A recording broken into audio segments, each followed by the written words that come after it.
उस नाते के रहते भक्त की कैसी कैसी कोई डिमांड आ जाए या वो भगवान को किस तरीके से पूरी करनी पड़ जाए, ये वो भक्त जान सकता है या फिर वो उनका भगवान। याद आ गई केवट जी की।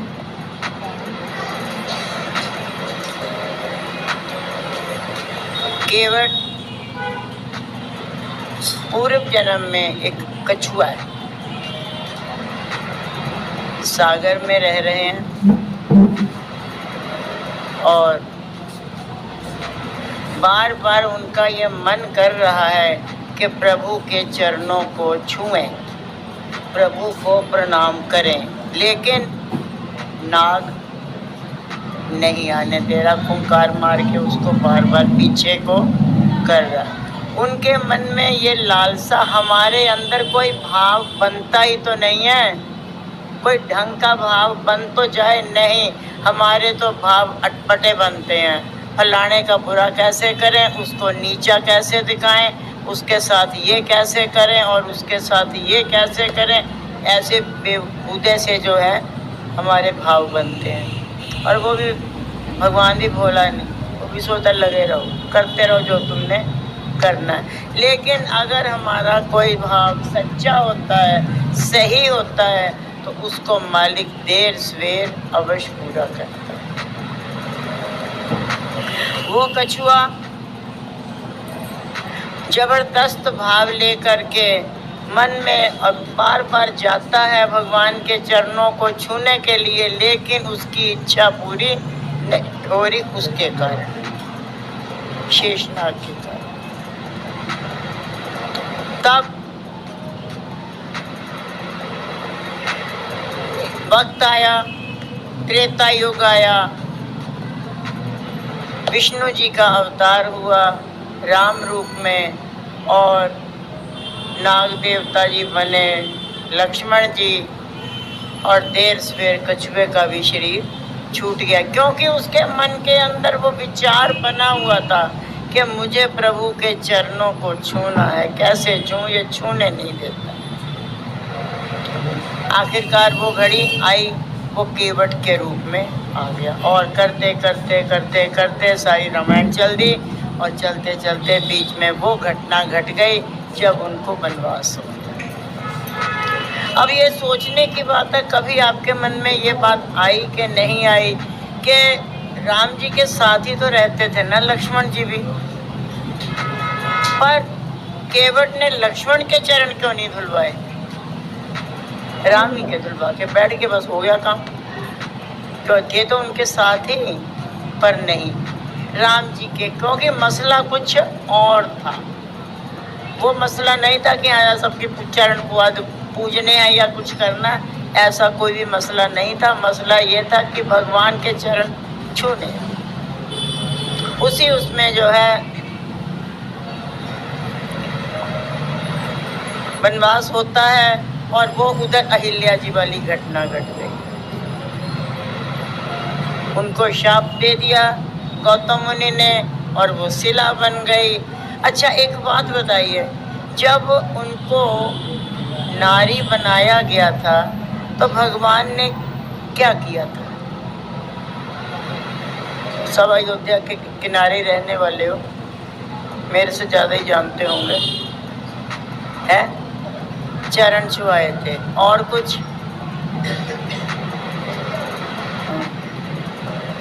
नहीं नहीं, क्या करके उनको मुक्त किया था उस पत्थर की योनि से? यहाँ पे हम एक बात को अच्छी तरह से समझें। हम सबके दिमाग के अंदर ये बात बैठी है कि भगवान ने उनको चरण लगाए थे, उनके मन में ये बात पहले ही थी कि विश्वामित्र गुरुदेव मेरे साथ हैं, एक बात। दूसरा, ये गौतम मुनि जी की पत्नी है, मेरी गुरुमाता की तरह है, और ये पूजनीय, मैं पैर कैसे लगा सकता हूँ? तब उन्होंने इनडायरेक्ट में उस कुदरत से सहयोग मांगते हुए जैसे ही वो चले हैं, तो उन्होंने अपने एक चरण को चलते चलते यूं घिसा तो नीचे से धूल उठी और धूल उसके ऊपर शिला पे पड़ी और वो नारी बन गई। और इस बात का प्रत्यक्ष उन्होंने जो है प्रमाण दे दिया। उन्होंने कहा देखो केवट भाई ने कि देखो प्रभु तुम बने रहो, हम बने रहे, मेरी नाव बनी रहे और ये सारा संसार बना रहे, हमें तुमसे कोनो समस्या नहीं है, तुमसे हमने क्या लेना देना, कोई दिक्कत नहीं, तुमसे तो हमको बिल्कुल भी प्रॉब्लम नहीं है। प्रॉब्लम तो ये है किससे, तुम्हारे चरणों की तो फिर नहीं तो वो कह सकते थे मुझे तुम्हारे चरणों से दूर है टेंशन, तो क्या चरण काटे जाएंगे।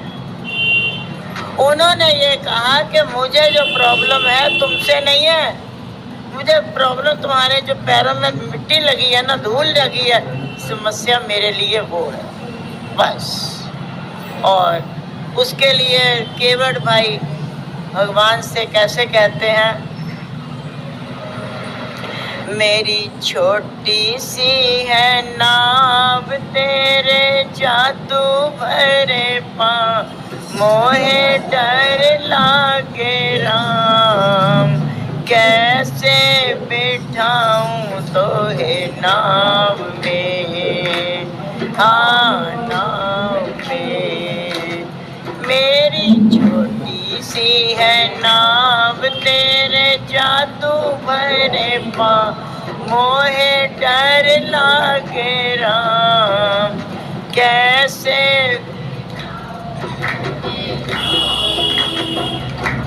हाँ नाव में। कारण क्या है, जब पत्थर से बन गई नारी, ये तो लकड़ी की नाव हमारी, जब पत्थर से बने ये तो लकड़ी की, पालो इससे परिवार मेरा यही रोजगार, सुनो सुनो दिलदार, कैसे बिठाऊं तो है नाव में, हाँ नाव में। तेरी छोटी सी है नाव तेरे जादू भरे पा, मोहे डर लागे राम, कैसे बिठाऊं तो है नाव में, हाँ। मेरी छोटी सी है नाव तेरे जादू भरे पा, मोहे डर लागे राम, कैसे बिठाऊं तो है नाव में, हाँ। फिर भी केवट कह रहा प्रभु मैं समझौता कर सकता हूँ, मेरे पास हल है, किसी जन्म में मैं किसान का बेटा रहा हूँ, किसान के पास ही हल नहीं होता, हल मेरे पास भी है। और हल मेरे पास क्या है, एक बात मानो तो बिठाऊं, पहले जल का कटोरा लेके आऊं, एक बात मानो तो बिठाऊं, पहले जल का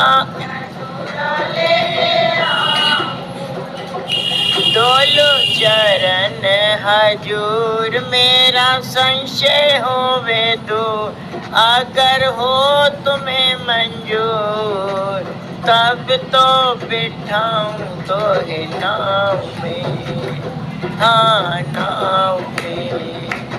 मेरी छोटी सी है नाव तेरे जादू भरे पा, मोहे डर लागे राम,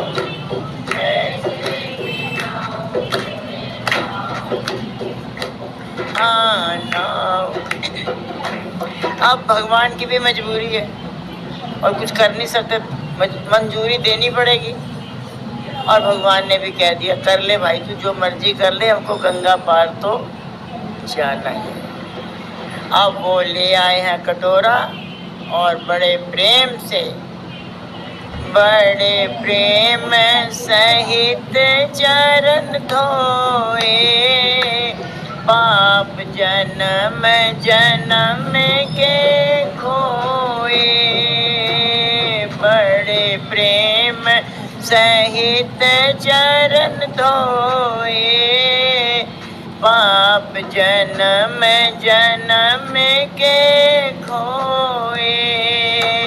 कहता यही मन में सूरज डूबे क्षण में, राम ना जाए वन में, अब बैठे रहे मेरी नाव में। हाँ नाव में मेरी छोटी सी है नाव, तेरे जादू भरे पाँव, मोहे डर लागे राम, कैसे बिठाऊं तो नाव में। हाँ अब लेके चल पड़े हैं वो नाव को, लेकिन वो सीधा नहीं जाएंगे, वो भी आज सारे बदले चुका के छोड़ेंगे। आज मौका उनका। मैंने बताया भक्त और भगवान का जो रिश्ता है बड़ा ही अजब है। अब कभी कभी भक्त के हाथों में भगवान बिक जाते, पर वो वैसे भक्त है हमारे जैसे नहीं, वैसे जो मालिक के ऊपर अपना तन मन सब कुर्बान कर देते, वैसे भक्त। हमारे जैसे ढोल बजाने वाले तो बहुत हैं, लेकिन वैसे भक्त आज भगवान बिक चुके हैं केवट के हाथों। और वो भी बड़ा अजब बंदा, नाव को सीधी नहीं चला रहा, टेढ़ी मेढ़ी कर रहा, इधर से उधर। भगवान पूछ रहे हैं भाई क्या बात है, चलते क्यों नहीं हो? हमको चलना है, जमुना और गंगा पार जाना है और अयोध्या से पहले पार निकलना है, और तुम कर क्या रहे हो? बोले प्रभु मैं बड़ा भोला हूँ, पर इतना भोला नहीं। तुमने मेरे को बहुत योनियों में घुमाया, इधर से उधर, मैं तो थोड़ा नाव में तैरा रहा हूँ, तैर लो। लक्ष्मण को गुस्सा तो बहुत आता है, पर कह नहीं पाता। बड़े प्रेम से नाव चलाता और गीत खुशी के गाता। बड़े प्रेम से नाव चलाता और गीत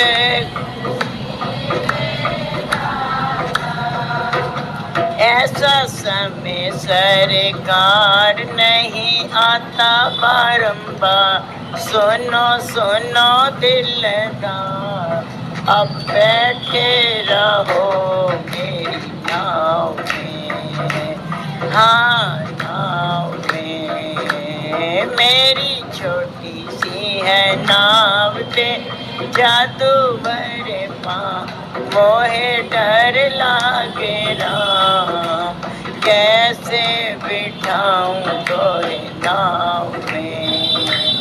हाँ नाव में मेरी छोटी सी है नाव, तेरे जादू भरे पाँव, मोहे डर लागे राम, कैसे बिठाऊं हाँ नाव। पार हो गए भाई, कर दिया। पूरे दुनिया को तारने वाले को एक छोटे से केवट ने पार किया, तो दुनिया को पार करता सुना मैंने, पर आज वो खुद पराधीन हुए पड़े हैं केवट के हाथों, और केवट से अपने पार होने की भिक्षा मांग रहे, भाई हमको कर दो। कर दिया। अब उनको ये लग रहा है कि मैं उतरा ही क्या दूं। इशारा देखा सीता जी की तरफ, सीता जी ने अपना वो उतार के दे दी अंगूठी, तो जैसे ही उसने दी और उन्होंने केवट की तरफ को बढ़ाते हुए कहा, ले लो मल्ला ये अपनी मल्लाही, मेरे पल्ले नहीं एक पाई। ले लो मल्ला ये अपनी मल्लाही, मेरे पल्ले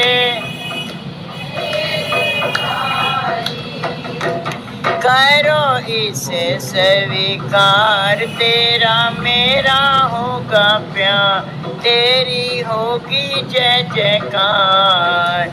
पैसे बिठाऊं तो है नाव में, हाँ नाव। मेरी छोटी सी है नाव तेरे जादू भरे पाँव, मोहे डर लागे राम। कैसे बिठाऊं तो है नाव में, हाँ। मल्ला वो जो तारा केवट है वो भी किसी पक्के गुरु का चेला रहा होगा। बोले प्रभु कहाँ बहला रहे हो, जैसे तुम हो वैसे ही हम हैं। और एक और बात है, कभी धोबी को धोबी से पैसे लेते देखा है? आपस में चल लेता है। नाई से नाई नहीं लेता, धोबी से धोबी नहीं लेता, तेली से तेली नहीं लेता। तो क्या मैं इतना गिरा दूँ? लक्ष्मण ने कहा तुम्हारा कहने का मतलब क्या है? बोले मतलब साफ है भैया, मतलब तो मेरा बिल्कुल शीशे की तरह साफ है, जरा देखो तो जाके क्या है। कहते जैसे ये है, जो ड्यूटियां इनकी हैं वही ड्यूटी मेरी, जो नौकरी ये कर रहे हैं वही नौकरी मैं कर रहा हूँ। पर थोड़ा सा फर्क है, ये जरा राजघराने में और मैं जरा यह नैया चला रहा हूँ। वो बात की बात है, ये जरा बड़े ऊंचे शहनशाह हैं तो ये बड़े बड़े जहाज चला रहे हैं, तो ये भी केवट ही। जैसे तुम हो खेवैया वैसे हमें है, भाई भाई से लेना शर्म है। जैसे तुम हो खेवैया भाई भाई से लेना शर्म। मैंने जल से किया पार, मुझे भव से करना पार। मेरी ये है पुकार, फिर भी आ बैठो मेरी नाव में, हाँ नाव में। मैंने जल से किया पार, मुझे भव से करना पार। मेरी यही है पुकार, फिर भी आ बैठो मेरी नाव में, हाँ नाव में। मेरी छोटी सी है नाव तेरे जादू भरे पाँव, मोहे डर लागे राम। कैसे बिठाऊं तो है नाव में, हाँ नाव में, हाँ नाव। कहीं कहीं तो किसी किसी रामायण में तो यहाँ तक भी वर्णन आया है कि जब वो बल्ली लगाते हैं ना, जिससे वो पानी पीछे को क्या बोलते हैं उसको, तो वो चप्पू, तो वो चलाते चलाते उसको पता नहीं क्या सूझी, किसको? केवट को, मुझे नहीं, ना राम को, केवट को। चप्पू चलाते चलाते उसे पता नहीं क्या सूझी, उसने चप्पू छोड़ दिया और पकड़ के रखा पर चलाना छोड़ दिया। और जब चप्पू चलाना छोड़ दिया तो क्या हो गया? नाव डगमगाने लगी। और जब नाव डगमगाने लगी तो लक्ष्मण को बड़ा गुस्सा चढ़ के आता है, क्या है प्रभु, ये आदमी है क्या है? हम जल्दी जाने के उसमें एक से एक तमाशे कर रहे हैं। और भगवान कहते हैं भाई इसके हाथ आज बिक चुके हैं, इसको कुछ ना कहना। अभी तक तो जो होता आया होता हो, या आज इसकी बारी है, ऐसे ही चली यूँ तो, और तुम भी देखते जाओ तमाशा। फिर भी भगवान ने पूछा केवट को कि भाई एक बात बताया, तूने चप्पू चलाना छोड़ क्यों दिया? कहते प्रभु क्या करूं, आप तो मुझे भोला समझते हैं, मैं सच में बड़ा भोला हूँ, बहुत भोला हूँ मैं, मेरे जैसा भोला कोई नहीं है। क्योंकि मैंने किसी से सुना था, बूढ़े लोग बुजुर्ग लोग आपस में बातचीत करते हैं कि वो जो भगवान राम है ना, वो सबके बेड़े पार करते हैं। तो बोले प्रभु तुम बेड़े पार कर दो, ये तो छोटी सी नैया, जरा ठोकर लगा दो, एक को बेड़ो पार हो जाए, एक कभी काम बन जाए। हल्के से तुम्हारे चरणों की छोई तो लगनी है, और भगवान को लगाना पड़ा, और जब तक नहीं लगाएंगे तब तक वो चप्पू नहीं चलाएगा। बोले प्रभु ये तो ऐसे ही चाली डोगमगाओ तुम भी, मेरी या तो बड़ों की बात को गलत कर सिद्ध करके दिखा दो कि तुम जो कहते हो कि तुम्हारे लोगों बड़े बड़े लोग जो कहते हैं कि तुमने बड़े बड़े जो वो चलाए हैं, बड़े बड़े जहाज पार किए हैं, लाखों के बेड़े पार किए हैं, तो बेड़े छोड़ो, ये तो छोटी सी बेड़ी है, इसको पार करने में हल्के से तेरी ठोकर लगेगी या मेरा काम बन जाएगा। तो भगवान और भक्त का जो रिश्ता है बहुत ही विचित्र है, बहुत ही अजीब है। एक और भक्त की याद आ गई।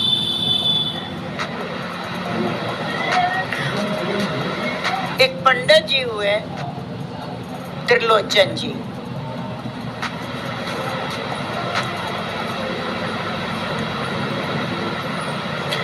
सालग्राम की पूजा कर रहे थे तो जाट एक धन्ना पहुंच गया। वहां पहुंच गया वो निकल ही रहा था तो वो घंटियों की आवाज सुनते सुनते वहीं ठहर गया। इसी पे एक बात, क्योंकि आरती जब होती है तो बड़ा शोर शराबा होता है, घंटी बज रही, घड़ियाल बजा रहा, ये बज रहा, ढोल बज रहा, मजीरा बज रहा, बहुत शोर होता है ना। एक बार एक व्यक्ति उधर से जा रहा था, अनपढ़ गंवार, उसने देखा बहुत शोर शराबा मचा हुआ है, वो कुछ घुमाए जा रहे हैं आग से, वो गंवार था ना। उसने देखा कोई आग घुमा रहा है, कोई कुछ कर रहा है, कोई किसी को शोर मचा रहा है, कोई कुछ कर रहा है, कोई कुछ कर रहा है। तो उसने पास में नीलम खड़ी थी, पूछा, बहन जी ये कहा हो रहा? नीलम वाली, भैया हो तुमको ना मालूम, ये भगवान की ना आरती उतारी जा रही है। बोले, ओहो बहन जी, उतारने में इतनी मेहनत पड़ रही है तो चढ़ाई क्यों थी? इतना जो शोर शराबा मचा के तुम्हें उतारनी पड़ रही है तो चढ़ाई क्यों थी? नीलम बोली, अरे चलो तुम दिमाग न खराब करो, भगो यहाँ से, चल आया बड़ा कहाँ से, चढ़ाई क्यों थी, क्या उतारी क्यों थी, चल यहाँ से। सब बेचारा चला गया, बोला ना बोलूँ था बेचारा। उसने नीलम की बात को रखा जेब में, निकल गया। बोले पता नहीं इन लोगों को क्या हो गया, कभी चढ़ाते हैं कभी उतारते हैं, छोड़ो इन सारी बातों को। तो वो जो त्रिलोचन जी थे, सालग्राम की पूजा बड़ा घंटी घुंटी बजा बजू के बड़ा शोर शराबा करके लगे थे। तो वो धन्ना भगत भी पास से निकला तो उसने भी देखा भी है क्या, जरा मैं देखूं तो काफी एक घंटियां घड़ियाल बज रहे हैं क्या। ठहर गया, देखा, उसको ये लगा भी पता नहीं, क्योंकि वो भी जाट अनपढ़ गंवार। भगवान जिसको जिसको मिला है वो बिल्कुल मूर्ख थे, ये बात मान के चलना। क्यों? क्योंकि वो भोले थे, क्योंकि वो मन के शरीफ थे। माता शबरी को मिले शबरी बिल्कुल गंवार, कुब्जा को मिले कुब्जा बिल्कुल गंवार, धन्ने को मिले धन्ना बिल्कुल गंवार था, और कर्मा बाई को मिले, मीरा को मिले, सब ऐसे ही थे। जिसको दुनिया ने पागल सिद्ध किया ना, उसको भगवान ने फिर गले लगाया। और हम तो दुनिया से चालाक बनना चाहते हैं, दुनिया के सामने क्या क्या कर करके दिखा के होशियार बनना चाहते हैं, इसीलिए फिर भगवान भी कहता है, फिर वो ज़्यादा ध्यान नहीं देता। ठीक कर लो, जो कुछ कर रहे हो बढ़िया कर रहे हो, किया करो, लगे रहो मुन्ना भाई, लगे रहो। तो वो धन्ना जो भोला सा बेचारा बैठा, तो उसके मन में विचार आया कि कमाल की बात है कि कोई मूर्ति तो है नहीं, ना कोई फोटो है, एक पत्थर सा ही है। और सालग्राम देखने में तो ऐसा ही होता है ना, कहते एक पत्थर सा है और उसी में सब कुछ कर रहा है। बड़ी हिम्मत करके वो त्रिलोचन जी के पास गया। जब उसकी पूजा वूजा हो गई तो वो उसके पीछे पड़ गया। कहता, जी मुझको ना ये पत्थर दे दो, मुझे पूजा करनी है। मैं भी जैसे तुमने घंटियाँ घुंटियाँ बजाई हैं मैं बजा लूँगा। उसने कहा ये अच्छा कमार पल्ले पड़ा है, इसको पूजा में क्या तरीका सिखाऊंगा, क्या तो ये कुछ करेगा, और ये मतलब अजीब सा बंदा, और क्या मैं कर लूँगा, और ये वो बड़ा अजीब भी लगा। पारा मजबूरी और पीछे पड़ गया। कहता मैं बिना लिए जाऊँगा ही। अब स्थिति ऐसी बन गई कि देना ही पड़ेगा, पर वो त्रिलोचन चालाक था और धन्ना भोला था। उसने क्या किया, वो सालग्राम तो नहीं दिया, 5 शेर का वो पत्थर का पाट सा दे दिया। कहते हाँ ये ले जा और ऐसे इनकी ऐसे पूजा करियो, वस्त्र पहनाइयो और ये करियो वो करियो, फूल माला चढ़ाना, भोग लगवाना, ये करना वो करना। ठीक है, ले जा। और घर जाके आज धन्य को नींद नहीं आ रही, बेचैन है कि कब सवेरा होए और कब वो पूजा करे। और उसी उसमें जो है धुन में जैसे कैसे कब रात निकल गई और वो सवेरे हुआ और वो बड़ा ठंडे पानी से नहाया और नहा करके उसने जो है वो किया। और जैसे ही वह पूजा वूजा जैसे जैसे बताई थी, सबकी तो आरतियाँ होती हैं, तुम सबकी भी आरती होती है, और वो जाट गंवार था, उसका आरता था, उसे कुछ नहीं पता। उसके जो दिमाग में आया और वो यही कह रहा है, गोपाल तेरा आरता, गोपाल तेरा आरता, नंदलाल तेरा आरता, नंदलाल तेरा। जो जन तुमरी भक्ति करन्ते, जो जन तुमरी भक्ति करन, तिन्हीं के काज सवारता, गोपाल तेरा आरता, गोपाल तेरा, नंदलाल तेरा आरता, नंदलाल। जो जन तुमरी भक्ति करन्ते, जो जन तुमरी भक्ति करन, तिनके काज सवारता, गोपाल तेरा आरता, गोपाल तेरा, नंदलाल तेरा आरता, नंदलाल तेरा। और वो तो आरता वार्ता उसने अपना जो भी था वो किया और वो पूजा वूजा की। अब बारी आ गई भाई भोग लगाने की, क्योंकि त्रिलोचन ने कहा था इस ठाकुर को भोग जरूर लगाना। अब उसने तो जो है इससे विराजमान कर रखे थे, बोले दूध लाया, फिर दूध रखा था, भगवान ने नहीं पिया, बोला अच्छा अच्छा मेरी पूजा में देरी हो गई है ना, तो मैं फिर तुमको जो है आज मक्की की रोटी और सरसों का साग बना, मैं तुमको उसका भोग लगाता हूँ। घर वाली से कहा ले आ भाई मक्की की रोटी और सरसों का साग। वो ले आई कटोरा भर के, जैसे जाट लोग खुद खाते हैं, अपना वो मोटा सा छमला भरा और आगे रख लिया 2-4 मोटी मोटी रोटियां मक्की की, और बोले प्रभु खा लो, खा लो प्रभु, खा लो, खा लो प्रभु, खा लो, खा लो प्रभु, खा लो। पर प्रभु हंस तो रहे हैं, रोटी नहीं खा रहे। थोड़ी देर के बाद धन्ना फिर देखता है, अरे भाई त्रिलोचन भाई के यहाँ तुमको बढ़िया बढ़िया खाने मिलते थे, मैं मानता हूँ।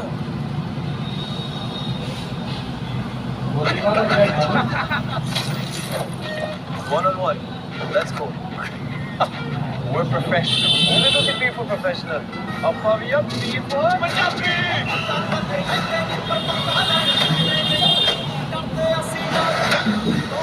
Mountain Dew उठा।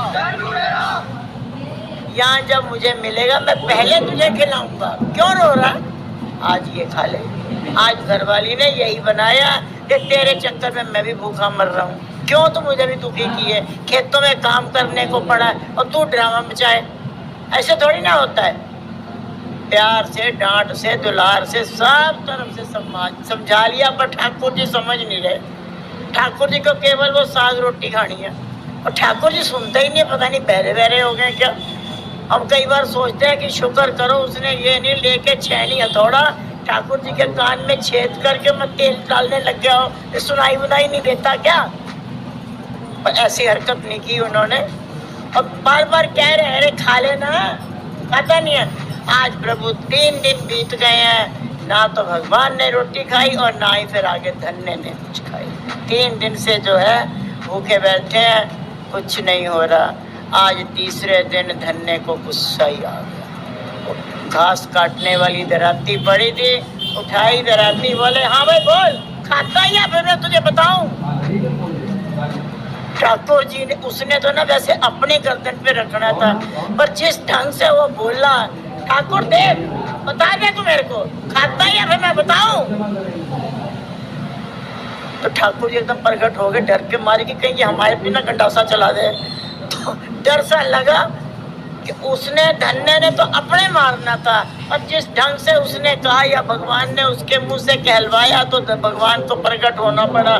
बोला भैया जल्दी दे दे, भूख बड़ी लग रही है, 3 दिन से भूख नहीं लगा, बहुत भूख लग रही है, बहुत भूख लग रही है। और भगवान तो अपना शुरू,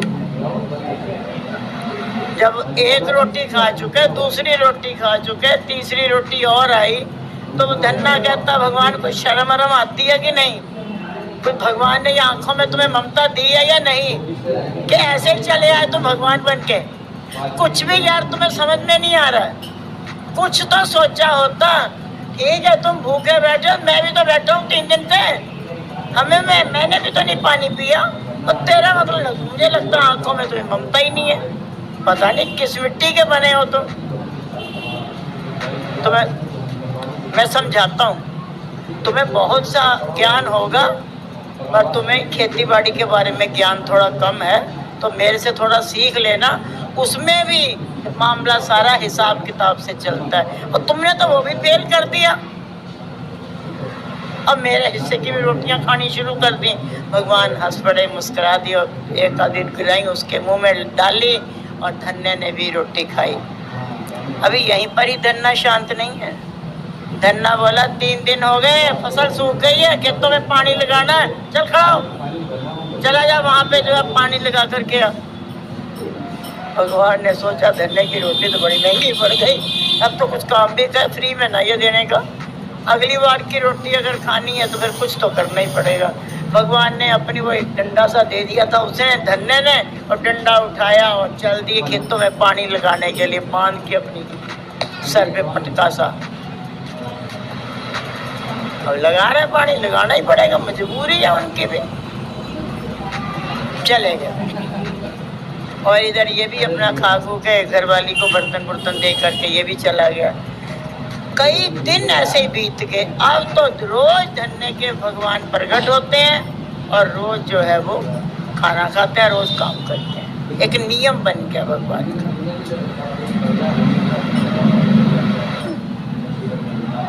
एक दिन त्रिलोचन, जिसने वो दिए थे ठाकुर उसको नकली, उसको ऐसे उधर से जा रहा था, तो उसने कहा जरा मैं देखूं तो वो धन्य ने किया क्या गंवार ने। मैंने उसको कहा था पूजा वूजा करता भी है या बस ऐसे ही। तो देखा, घर वाली मिली, उसने से पूछा धन्ना कहाँ? बोला वो तो खेतों में गया। कहाँ पे है? और वो फलाने वाली साइड पे उस एरिया में गया। तो त्रिलोचन वहीं पहुंच गया, और त्रिलोचन जी के वो पैर छुए धन्य ने, और बोले आपका बहुत बहुत धन्यवाद। त्रिलोचन ने कहा धन्यवाद काहे का, वो जो तेरे को भगवान जी दिए थे वो भगवान जी का क्या हुआ? कहते वो देखो खड़े हैं, सर पे पटका बांधा है, और जो डंडे के सहारे ऐसे चरणों को टेढ़ा करके खड़े हैं, वो देखना। अब देखिए यहाँ पे मैंने पहले ही कहा कि वो केवल भोले दिल वालों को मिलते हैं और सरल दिल वालों को मिलते हैं। त्रिलोचन को नजर नहीं आ रहे, और भगवान बार बार वो इशारा कर रहा, वो देखे ना कैसे हो पंडित जी, दिख नहीं रहे, वो देखो खड़े हैं। त्रिलोचन रो पड़ा, उसने कहा धन्य मुझे नहीं दिख रहे। कहते चलो वहीं चलते हैं, वहीं जाके पकड़ते हैं। वो बहुत ही शरारती बहुत है, बहुत दुखी करता है। वहाँ चले गए, और वहाँ पे जब उसने प्रणाम किया तो प्रणाम करके उसने कहा प्रभु एक बात बता दो, तुम्हारी हर बात तो अटपटी होती है, पर आप मुझको ये बात बता दो, आप इसको दर्शन क्यों नहीं दे रहे हो? जब मैं तुमको देख रहा हूँ, तुमसे बात कर रहा हूँ, सब कुछ कर रहा हूँ, तो ये क्यों नहीं कर रहे? उन्होंने कहा धन्य ये तेरे जैसा सरल चित्त नहीं, ये तेरे जैसा भोले मन का नहीं है, इसके अंदर तो बहुत ही कपट भरा हुआ है। और तू क्या जाने, इसने तो तुझे सालग्राम दिए भी नहीं, तुझे 5 सेर का बांट दे दिया था। उस धन्ना यहाँ पे थोड़ी सी हमारे में और उनमें जरा तुलना कीजिए। उनकी जगह हम होते तो फिर देखते त्रिलोचन को, अच्छा तूने मेरे साथ धोखा किया था, ये तो हमने प्रकट कर लिया, और तुमने हमको धोखा दिया था, है ना। लेकिन वो है धन्ना जी, वो ऐसा गलत भाव नहीं ला रहे। वो ये कह रहे हैं प्रभु चाहे नकली दिए सालग्राम तो चाहे असली दिए, पर दिए तो इन्होंने ही थे ना, और लगन तो इन्होंने ही लगाई थी। तुम भी जो है इन्हीं की वजह से तो मिले हो, इनसे पहले तो तुम भी ना मिले। तो मेरी ये बेनती है कि इनको भी दर्शन दे दो। जो सरल चित्त का बंदा होगा, भोले मन का बंदा होगा, वो दूसरे का भी भला चाहेगा। और लेकिन हमारे जैसे तो ये बस यही है, हमारी एक आंख फूटती है तो फूटे, पर पड़ोसी की तो दोनों फूटनी चाहिए भाई, है ना। तो ऐसे में भगवान भी नहीं सुनता। तो प्यारे हम ज़्यादा नहीं कहेंगे, 1 घंटा होने के बाद 5 ही मिनट रह गए। श्री गुरु महाराज जी आप सबकी हाजिरी। मन के अंदर थोड़ी सरलता लाओ, मन के अंदर थोड़ा सा भोलापन लाओ, चालाकी छोड़ दो, क्योंकि वो चालाक लोगों से बड़ी दूर रहता है। दुर्योधन ने चालाकी की ना, भगवान खिसक लिए, वो मेवा मेवा छोड़ छाड़ के भाग गए। और विदुर जी के अंदर भोलापन है, विदुर जी के अंदर सरलता है, और वहाँ पे भगवान छिलके खा रहे हैं। हमारे छिलके क्या, जो हमारे काजू बादाम ना खाएंगे वो, क्योंकि हमारे अंदर सरलता नहीं है। तो प्यारे भक्ति हमेशा भाई लोगों से ज़्यादा बहनों में पाई जाती है, क्योंकि इनके अंदर थोड़ी सरलता होती है। लेकिन बुरा नहीं मनाना भाई, मंदिर जाने वाले बड़े खतरनाक होते हैं। शिवजी महाराज पे जल चढ़ाने वाले घर से तो जाएंगे, ओम नमः शिवाय, ओम नमः शिवाय, ओम नमः शिवाय, जल डाला। अरे तेरी सास कैसी है? अरे भाया तुम जल चढ़ाओ, घर पे आओ, तेने क्या लेना सास से? नहीं, पर वही तो टाइम मिला हमको। इस आपका सूट कितने का आया? कि तुम छीनोगे? नहीं, हमको पता करना, फालतू की बातें। अभी हम चुप हो जाए, 5 मिनट में तुम लोग कचरी बेचना शुरू कर दोगे। पता नहीं शांति है नहीं क्या जीवन में। थोड़ा सा जीवन में ठहराव लाइए। अगर सही शब्दों में उस भगवान राम को पाना चाहते हो तो अयोध्या के निकट रहने से बेड़ा पार नहीं होगा। राम ने तो ये कह दिया, तुम अयोध्या में रहने वालों को मैं बार बार समझा के कह रहा हूँ कि बड़े भाग मानुष तन पावा, सुर दुर्लभ सदग्रंथ निगावा, साधन धाम मोक्ष कर द्वारा, पाए न जाए परलोक समारा। ये जो तुमको ऐसी वो गेट मिला है, ऐसा साधन मिला है। एक आदमी था, उसके घर झोंपड़ी में रहता था, उसके दरवाजे एक बार एक महात्मा जी आ गए। महात्मा जी भी अपनी किस्म के फक्कड़ थे, और उनकी उसने थोड़ी बैठा लिया। रात को रुके वो उन्हीं के यहाँ सेवा एवा की। तो करते करते जब 2-3 दिन तक रुके महात्मा जी, तो जब वो जाने लगे तो महात्मा जी ने उसको कहा, भाई ये ना मेरे पास एक पारस मणि है, इसको तू रख ले। बस उसने कहा इसका होगा क्या?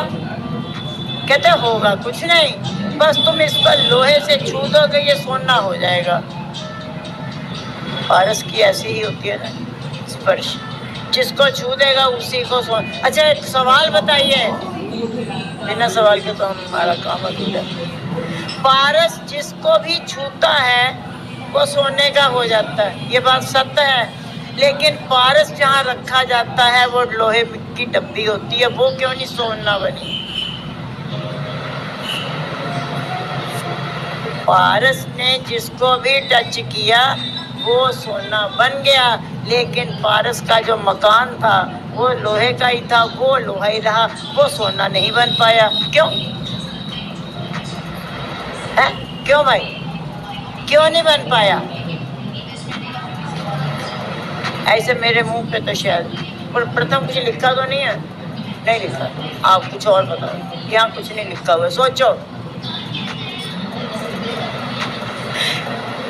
पारस की जो वो होती है पत्थर, उसके ऊपर ऐसे इससे भी हल्का मलमल थोड़ा सा लपेट दिया जाता है और उसको लोहे की डब्बी में धर दिया जाता है। यही कारण है। अब लोहे की डब्बी और वो उस पारस के बीच में जो हल्का सा आवरण कपड़े का है, उसके कारण वो डब्बी जो है वो लोहे की ही रही, सोने की नहीं बन पाई। ऐसे ही हम भी सत्संग में बैठे हैं, उनके पास बैठे हैं, हम पारस, वो तो पारस क्या, हमारे बहुत बड़े ग्रे नाइट है, चलो पारस ही समझ लो, वो बहुत अहम अटूट पारस, पर हम उनको छुएंगे कैसे?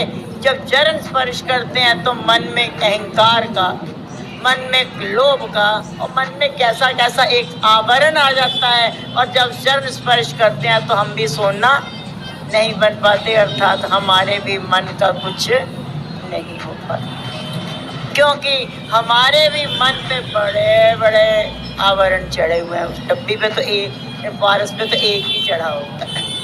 तो महात्मा जी ने उसको वो पारस की डब्बी देते हुए कहा कि इसको तुम जिस सोने से टच करोगे वो ना, लोहे से टच करोगे वो सोना बन जाएगी, पर मैं ये तुमको सिर्फ 3 दिन के लिए दे रहा हूँ, 3 दिन के बाद आके ले जाऊंगा। उसने कहा अच्छा। अब देखिए, वो भी हमारी तरह ही भूल करता है, वो बंदा जिसको पारस दिया गया है वही भूल हम करते हैं। वो व्यक्ति ने पारस को रखा घर पे, महात्मा जी के सुबह जाने के बाद घर पे रखा और मार्केट में गया और वहाँ जाके लोहे का भाव पूछा, तो उसको ये लगा कि, कहने लगे कि ये लोहे का है रेट 200 रुपये किलो। सोचता है ये तो बड़ा महंगा है, चला आया वापस, बोला जब सस्ता हो जाएगा मैं तब खरीदूंगा, बिठाओ इसको, जब सस्ता हो जाएगा मैं तब खरीदूंगा। और तब भी वो सस्ता तो क्या होना था, जब दूसरे दिन पहुंचा तो लोहा और भी महंगा था, जब तीसरे दिन पहुंचा तो लोहा और भी महंगा था। तो महात्मा जी जब तीसरे दिन शाम को आए तब उन्होंने पूछा, भाई सोच लेता खुद ही अब तो वो राजा महाराजा बन गया होगा, लेकिन देखा तो वही ढाक के 3 पात वही झोंपड़ी में बैठा हुआ था। महात्मा जी ने कहा, बेटे तुझको तो मैंने ऐसा पारस दिया था जो तू ऐसे बन जाता कि तेरी 7 पुश्तें बैठे खाते, और तू वहीं का वहीं। अरे महाराज क्या करे, मैं रोज जाता था मार्केट, लोहा बड़ा महंगा था। भगवान ने, उन्होंने कहा महात्मा जी ने, तेरी रसोई में कुछ है लोहे की चीज? बोले तब चिमटा फुकनी बहुत कुछ है। बोले उठा ला सारा कुछ। भगवानों ने छुआ, सब सोना बन गया। और कहने लेकिन टाइम खत्म है, अभी हमको आपको देना पड़ेगा, और उन्होंने दे दिया और लेके वो चले गए। ऐसे ही ये शरीर रूपी पारस, देखो थोड़ी देर के लिए शांति से बैठो, इसको पकड़ के रखो, पकड़ो विशाखा, ए बाबू,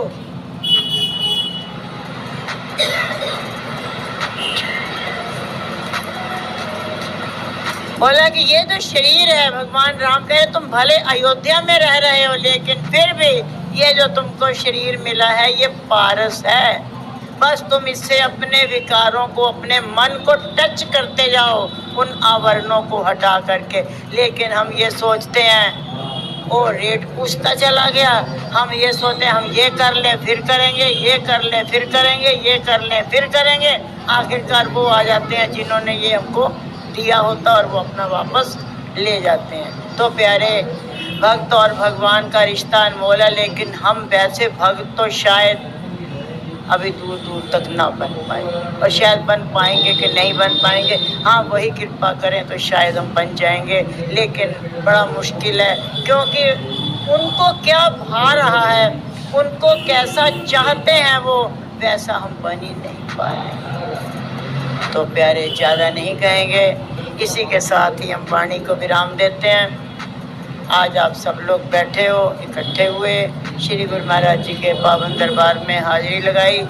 श्री गुरु महाराज जी आप सबकी हाजिरी को कबूल करें, और जिस जिस भाव से आए, मामला भाव का चल रहा है, तो जिस जिस भाव से आए हो, मालिक आपके भाव को पूरा करे। इसी के साथ ही वाणी को विराम देते हुए एक बार उठा के जोर से बोल कारा बोल, बोल साचे दरबार की, श्री नंगली निवासी भगवान परमहंस दयाल महाराज की। घट घटवासी भगवान की, सियावर रामचंद्र की, पवन सुत हनुमान, उमापति महा। बोल मेरे श्री गुरु महा